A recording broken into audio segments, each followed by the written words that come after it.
Hello and welcome to Spooky Stories with Stephanie.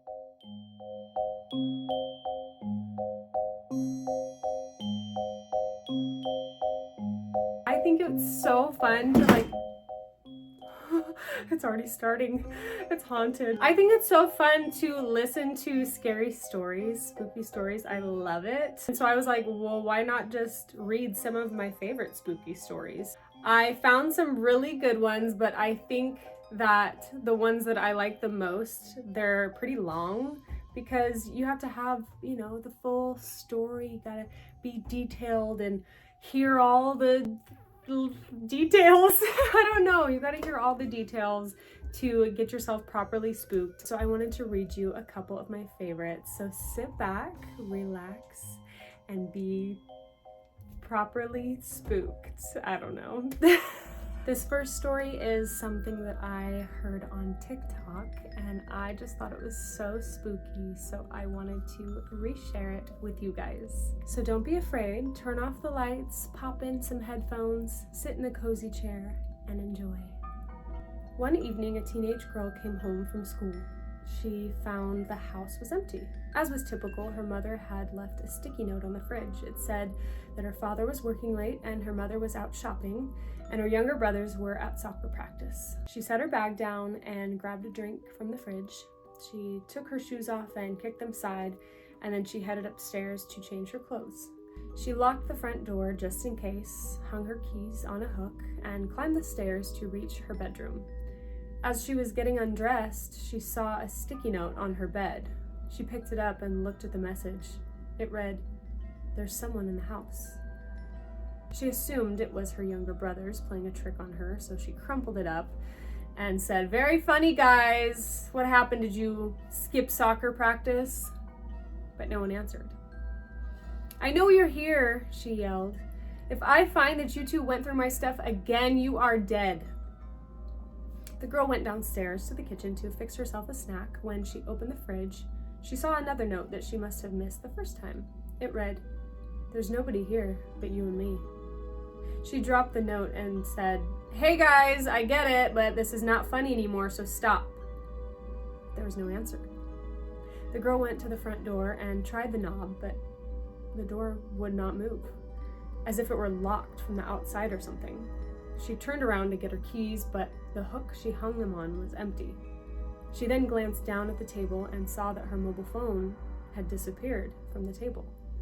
There was another sticky note right there that said, "No phone, no police, no way out." Trembling with fear, the girl ran to the back door. When she tried to turn the handle, she found that it was also locked in that same unexplained manner as the front door. Just then, she spotted another note stuck to the back door, and it read, "The only way out must be up."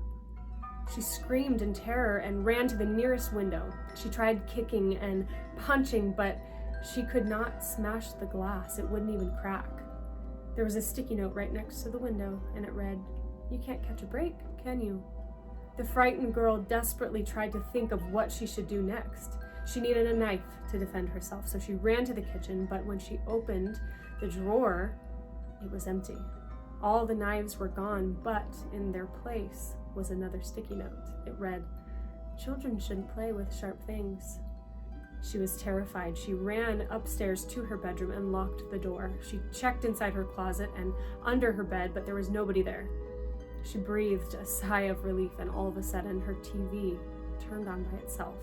It was loud and the screen was filled with static, but stuck to the front on a bright yellow square, she read a final note.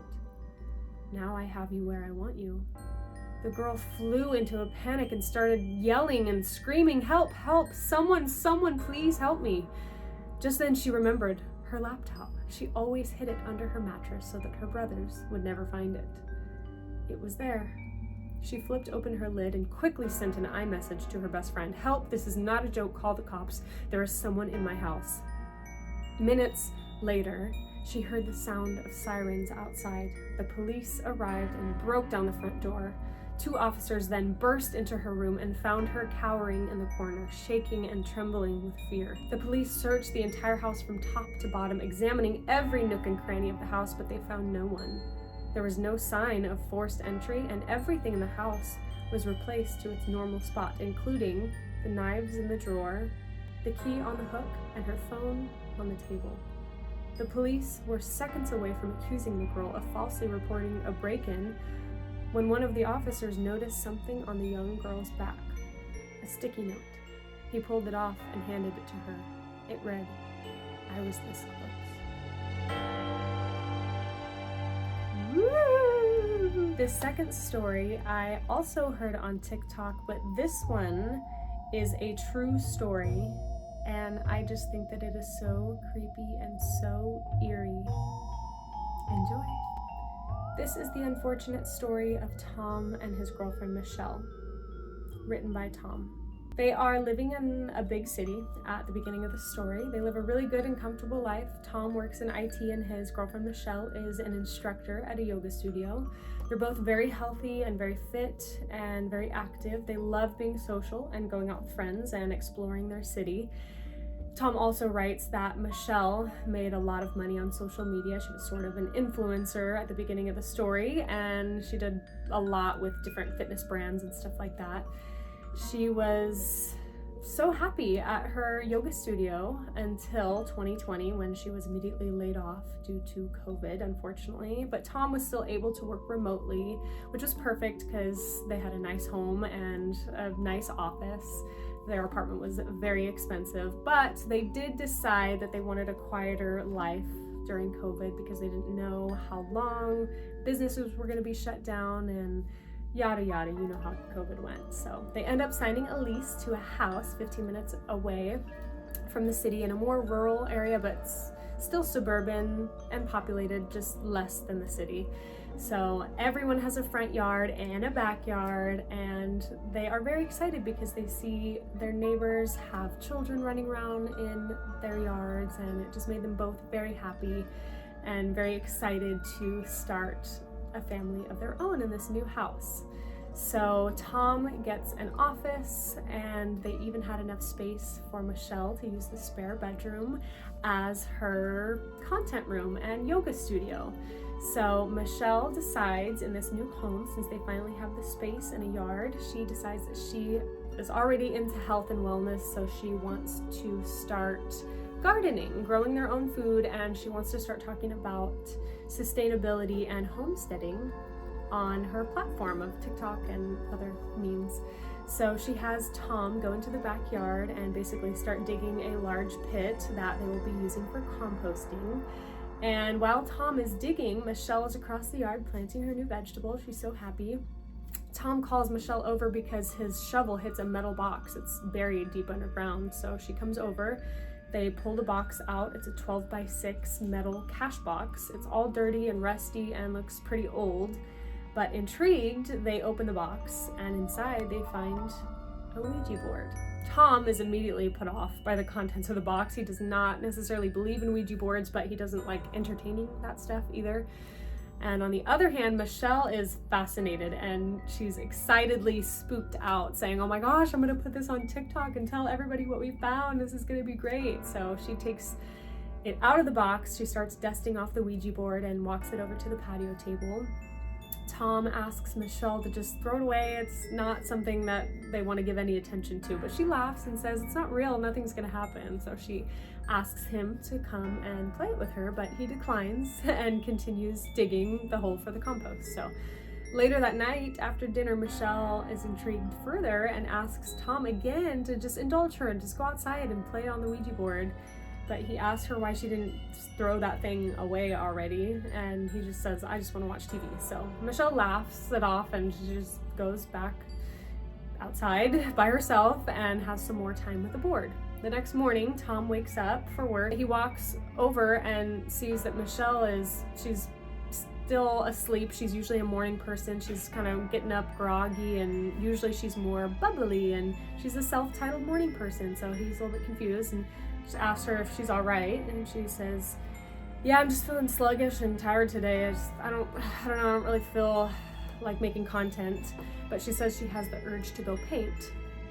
So she decides to go and buy some supplies. She comes home with a bunch of canvases and a bunch of paint, and over the next week she starts to convert half of her yoga studio and content room into a painting area. So he's like, okay, that's cool, whatever makes you happy.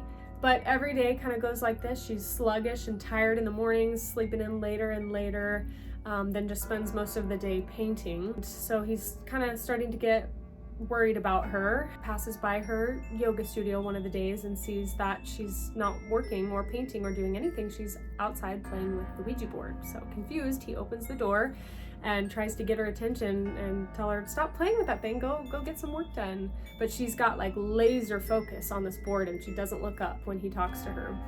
So he starts to get this kind of weird anxious feeling in his stomach, and he decides that he needs to kind of raise his voice a little bit to break her concentration. So he does, and then she looks up at him irritated. Why are you yelling at me? You know I'm going through something. I lost my job. I don't have friends here. I'm just enjoying playing with this thing. It's not a big deal, Tom. Just leave me alone. So he's kind of taken aback and starts feeling really bad and decides, okay, yeah, you're right. I'll just drop the issue.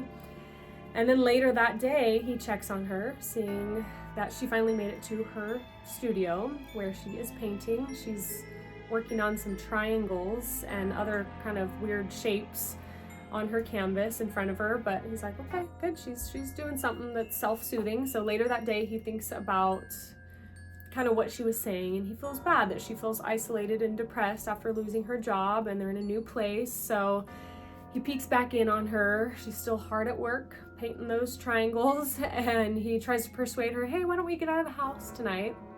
We should have a date night. And she just kind of flat out declines and says, no, I'm busy painting. So he's like, okay, well, I don't know what to do, but he just lets her get back to her self-soothing project of painting. So hours pass. Tom's done with work for the day. He's getting ready for bed, and he's noticing that Michelle has been in her studio all day. So going back in one last time to check on her, he's completely shocked when he opens the door to find that she has now extended her triangles and her bizarre shapes off the canvas and onto the surrounding walls around the entire room. So he runs over to her and says, Michelle, what are you doing? She turns around to him slowly and she says to him, I found the door. At this point, he realizes that she's not right. She must be having some sort of mental break or something. So he calls her mom to figure out how they can both work together to help her during this time. Her mother comes the very next day thinking that she'll be able to kind of snap her out of it and get Michelle through this rough patch. And although she is happy to see her mom, Michelle also remains distant and just wanting to paint and work in her studio. But her mom tries to get her out of the house, saying, I'm only going to be in town for a few days. So Michelle agrees, finally leaves her studio and her content room for a few hours to go hang out with her mom. And in those hours, she seems normal. She gets out of the house and she seems happy and totally just like herself again. And then, in the middle of that night, Michelle's mom wakes Tom up promptly, bringing him out to the backyard, where Michelle is yet again playing with the Ouija board. The mom is very religious and tells Tom to start a fire immediately because this Ouija board is going to be destroyed. She doesn't need to be distracting herself with stuff like this anymore. She needs to get back to finding God. Michelle keeps maintaining, though, during this whole time that you guys are just overreacting. You guys are the ones that are being crazy. It's not a big deal. Michelle doesn't have any crazy reaction to them burning the Ouija board beyond just being irritated and annoyed and telling them that they're taking this way too far. And she was just having fun with it. It's not a big deal. So they go to bed. It's all fine. Ouija board is gone. The next day, Michelle and her mom spend the day together and they have a nice time. The plan is for Michelle's mom to leave the next morning. But that night before bed, Tom immediately is called again by Michelle's mother. Not knowing what's going on, he runs out and he sees Michelle sitting cross-legged outside of her painting room, just sitting there staring at the door, repeating and rocking to herself, they're gonna come in, they're gonna come in, they're gonna come in. So Tom runs to her and picks her up off the floor. Finally, she snaps out of it. She's slightly confused and she's like, what are you doing? And then the next day, the mom decides, I think you better come back with me, Michelle. You better come home with me. Let's hang out, get back to the city, see some friends. And go to church with me.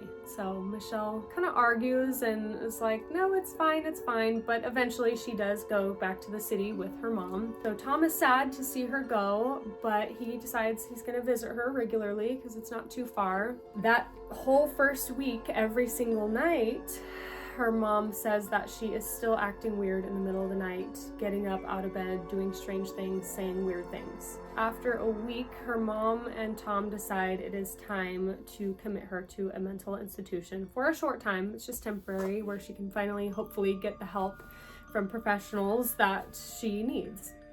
And after a couple days, the facility clears Tom to visit Michelle. He goes to see her. She's just hanging out in a cool toned room in a rocking chair, just looking out the window. He walks in and softly says, "Hi honey, how you doing?" She slowly turns to him, wide eyes, and says, "You brought them with you. You brought them with you." Michelle is still in that facility 4 years later. She unfortunately has stopped doing yoga. She's gained a lot of weight. She's pretty unrecognizable. Tom says that she's completely lost her sense of self.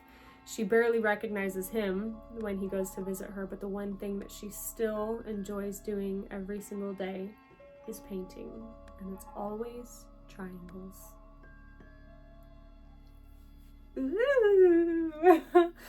That is so spooky and so sad. If that is really a true story, you never really know on the internet these days, but I read that as if it were a true story. And I mean, I feel like I went crazy during COVID, and I know a lot of people who their mental state has permanently changed. So I don't know if that is a true story or not, but it's pretty spooky. And I hope that it properly spooked you out too. Thank you guys for watching. Have a good night. Happy Halloween.